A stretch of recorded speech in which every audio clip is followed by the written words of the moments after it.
I had just finished using the bathroom outside when suddenly, I saw my classmates running for their lives. I had no idea what was happening, but for safety's sake I followed them into the building. As more and more students gathered around, a sense of dread started to rise inside me. No one knew what was going on until a gunshot rang out, and we were all plunged into despair. There was a shooting outside.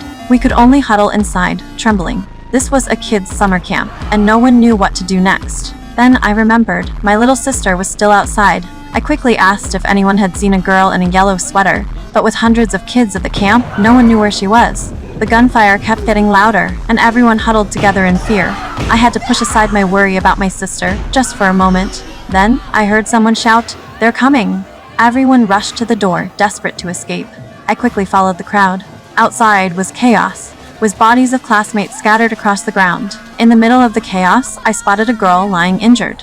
I rushed to help her, pulling her with me toward the forest. Fortunately, it wasn't long before I found a hidden spot where other students had taken cover. We lay low, finally able to catch our breath. But the gunshots didn't stop, and they were coming from all directions. It was clear there was more than one shooter. We quickly called the police, but they told us the agents wouldn't arrive for another hour. Despair set in. I still couldn't stop thinking about my sister, so I called again, but no one answered. Then, a boy covered in blood ran up to us. He said the one with the weapon was an agent. I was confused. How could an agent be shooting at the camp?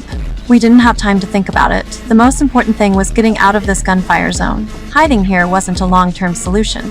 We decided to move to a safer place, but I ran in the opposite direction, heading straight back toward the dangerous camp. I thought my sister might still be hiding in one of the tents, but when I got there, the place was empty. I crawled carefully, using the tents for cover, knowing that if I was spotted, it would be the end. At a corner, I came across a young boy wearing a yellow shirt. I tried to pull him to safety, but he stayed still. He said he had an agreement to meet his brother there. I urgently told him it was too dangerous, and he needed to leave immediately. Before I left, I reminded him to take off his yellow shirt so he wouldn't attract attention. But the boy didn't seem to hear me.